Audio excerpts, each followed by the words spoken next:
Graça e paz, amados de Deus, estamos aí para mais um vídeo. Você está no meu, no seu, no nosso Ponte Teológico. E se você não é inscrito no nosso canal, se inscreva aí, dê o like, comente para engajar o canal, compartilhe aí nos grupinhos do WhatsApp, certo? Grupinho de Facebook. Você ajudar aí a fazer esse canal ter um crescimento relevante, ok? E a nossa dica de hoje é esta obra aqui, ó, em 2 volumes. Perfeito? 2 volumes, volume 1, volume 2, História da Igreja, da editora Central Gospel. O volume 1, o autor é o Everett Ferguson, perfeito, dos dias de Cristo à pré-reforma.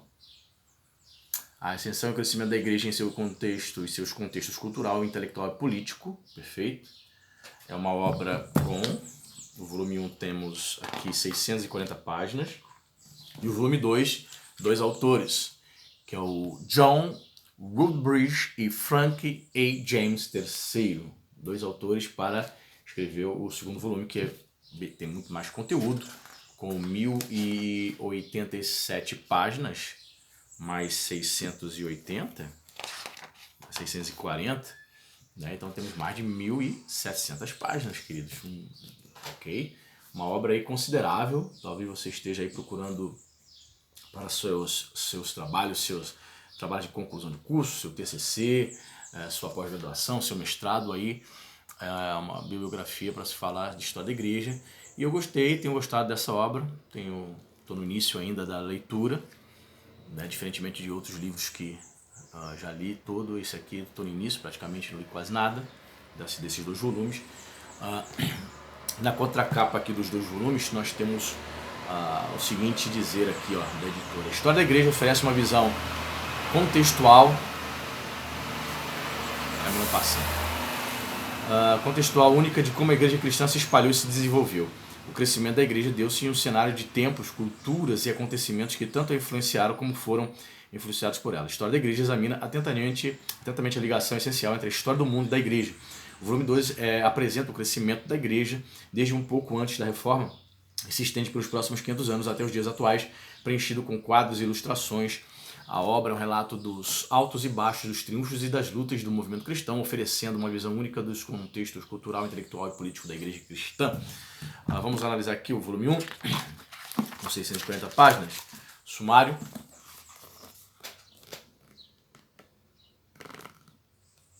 Perfeito, depois você pode parar o vídeo aí com calma para ver mais detalhes. Então temos um prefácio, cenário do início da história. Capítulo 2, Jesus e os primórdios da igreja. Ele vem aqui no período apostólico, né? Capítulo 3, a era subpastoríca, onde vai falar sobre literatura apócrifa, os pais apostólicos, a igreja e o império. Capítulo 4, essa parte aqui do sumário. Perfeito? Vou falar sobre os pais da igreja, Justino Marte como apologista representativo, a doutrina do Logos, literatura do martírio, enfim. Capítulo 5, heresias e cismas no 2º século, vai falar sobre Marcião, herege, gnóstico, o gnosticismo, questão das origens, os principais mestres, né? Vai abordar mais essa questão do gnosticismo, montanismo, as principais heresias ali do século II. Capítulo 6, defesa contra interpretações rivais, cânon bíblico, regra de fé, credo apostólico. Vai falar sobre o fechamento do cânon do Antigo e do Novo Testamento, critérios e canonicidade, reflexões teológicas. Essa outra parte aqui, no sumário, capítulo 7, 8, 9. Né? Vai falar sobre, mais uma vez, aqui, pais da antiga igreja católica e seus problemas. A igreja católica no sentido da palavra católica, vem do grego, significa universal, pai da igreja universal. Vai falar sobre as perseguições, sobre a origem, já está no século III aqui. Vida da igreja no 2º século e 3º séculos, assembleias cristãs, vida cristã, as mulheres, esperança cristã. Capítulo 9, desenvolvimento da igreja durante o 3º século, as perseguições, culto aos mártires, etc. Vai falar sobre muita coisa aqui, ó. Muita coisa. Aqui, ó. Capítulo 10, 11. Perfeito. Diocleciano e Constantino no limiar do 4º século. Vai falar sobre Eusébio de Cesareia, a controvérsia ariana no século IV, né, o concílio de Nicéia, o primeiro concílio. Capítulo 11, a Igreja no quarto século, doutrina, organização e literatura. Fala sobre Atanásio, controvérsia ariana depois de Nicéia, a organização da Igreja. Fala sobre os grandes pais aí, João Crisóstomo, Ambrósio, Jerônimo, Gregório Nazianzeno. Enfim, capítulo 12.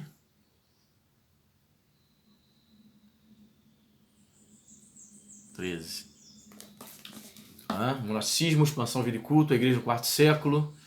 Capítulo 13, controvérsias cristológicas até Calcedônia, até o ano 451.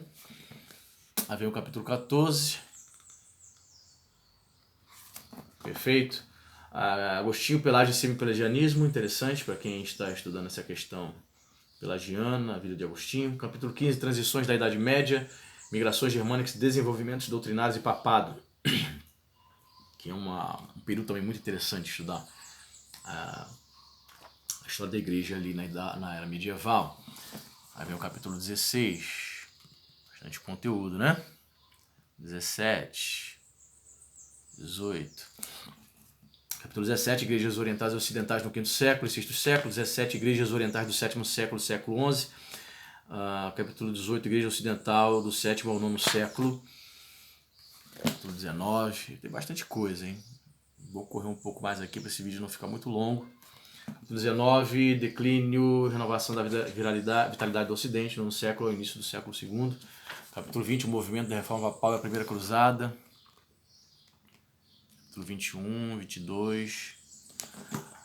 O legal desse livro, irmãos, é que ele possui assim, bastante figuras, não é somente o texto. Ele vem com bastante ilustrações, que é algo assim já bastante característico da editora Central Gospel, né? Capítulo 22, atividades monásticas, literárias, políticas e culturais do século XII. Capítulo 23, glória da Igreja Medieval Ocidental, século XIII. Certo? Capítulo 24, presságios de declínio. Aí ele termina aqui. Perfeito? Então ele é cheio de gráficos, cheio de tabelas, de figuras. Olha só que legal. Quase toda a página tem alguma figura. Virei ela. Isso é legal, traz um certo reconhecimento, dá um ar de enciclopédico, né?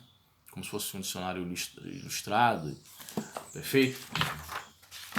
Bastante fotos. Pena que é em preto e branco, né? Se colocasse colorido, essa obra seria muito mais cara. Perfeito?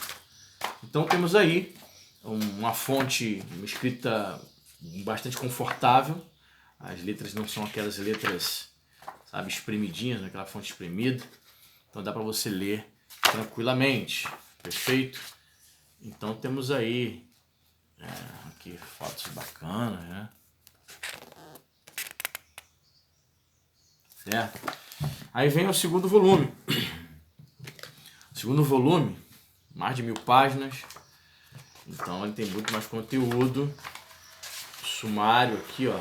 Capítulo 1, Cristianismo Europeu, uma era de diversidade, renascença e descoberta. Então vou passar aqui, passando, para você ver aí. Se você quiser parar o vídeo para ler com detalhes os capítulos, né, os títulos e subtítulos. Reforma na Suíça, um amadurecimento do calvinismo internacional. Certo?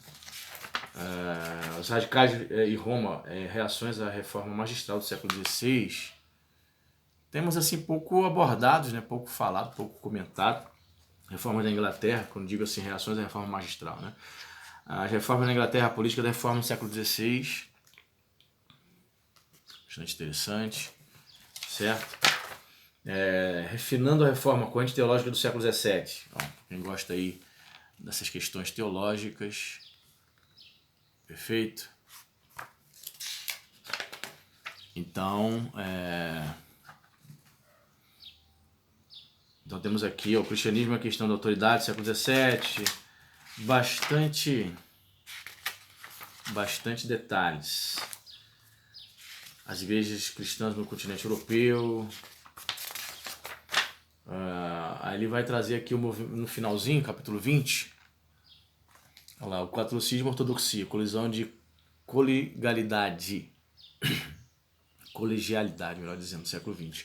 Capítulo 21, o movimento evangélico americano contemporâneo, mudanças e avanços, século XX e XXI. Então ele vem trazendo até esse período contemporâneo, certo? Então eu separei aqui um trechinho, também é recheado de ilustrações, de fotos e tal. Tem mais, muito mais conteúdo. Eu abri aqui propositalmente, no capítulo 3, na Reforma de Lutero, só para ler um trechinho para vocês, diz o seguinte, ó. Evolução teológica de Lutero. Se existe uma coisa que os modernos sabem sobre Martinho Lutero é que ele pregou as 95 teses sobre o poder e eficácia das indulgências à porta de uma igreja. E a cada golpe do martelo desafiou abertamente uma igreja católica moribunda e corrupta. As 95 teses, se pensava-se, eram uma declaração que Lutero fazia de sua independência de Roma. Infelizmente, essa visão popular das 95 teses é historicamente incorreta. De fato, o dia 31 de outubro de 1517 se tornaria o primeiro indício de que o mundo ocidental estava prestes a ser virado de cabeça para baixo. Porém, o ato de Lutero no Dia das Bruxas, em 1517, não foi um ato de rebeldia. Na verdade, ele foi exatamente o oposto, o ato de um filho zeloso da Madre Igreja. Alguém, aqui a fotinha do nosso querido Martin Luther.